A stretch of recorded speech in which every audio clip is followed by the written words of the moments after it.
छेदणाऱ्या रेषाखंडांना जीवा असे म्हणतात. परत एक वेळेस. वर्तुळाच्या दोन भिन्न बिंदूंना छेदणाऱ्या रेषाखंडाला जीवा असे म्हणतात. परत आता उजेपा आणि निलेश जागा बदलेल त्यावेळेस काय होते तयार होते सांगा मला. चला उजेपा आणि निलेश परत आपली जागा बदलायची आहे.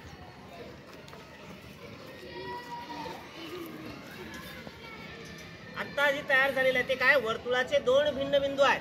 उजेबाची जागा आणि निलेशची जागा हे याच्यापासून काय तयार झालं. हे रेषाखंड आहे. या रेषाखंड वर्तुळाच्या केंद्रातून पास होतोय का नाही. वर्तुळाच्या केंद्रातून पास होत नाही.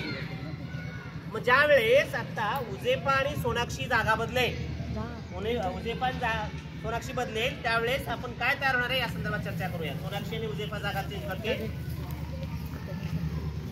आता आपण पाहताय हे दोघे जण वर्तुळाच्या केंद्रातून पास होत आहेत आणि पास झाल्यानंतर एक रेषाखंड तयार होत आहे.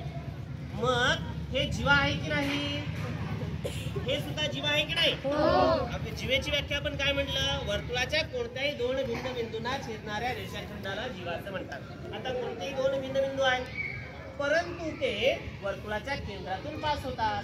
मग त्यावेळेस काय म्हणणार आपण त्याला. अगदी बरोबर आहे. त्याला काय म्हणणार. त्याला म्हणणार आपण व्यास. आणि ही सर्वात मोठी जीवा सुद्धा आहे.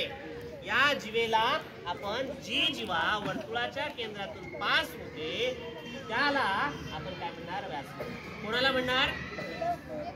जी जीवा वर्तुळाच्या केंद्रातून पास होणाऱ्या जीवेस काय म्हणायचं व्यास असं म्हणायचं.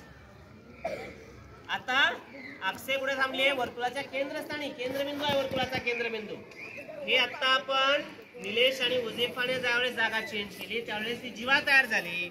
आणि ज्यावेळेस निलेश उजेफा आणि सोनाक्षीने जागा ज्यावेळेस बदलली ते वर्तुळाच्या केंद्रातून पास झाले म्हणून त्या जीवेला व्यास असं म्हणणार. आणि व्यास ही वर्तुळाची सर्वात मोठी जीवा असते.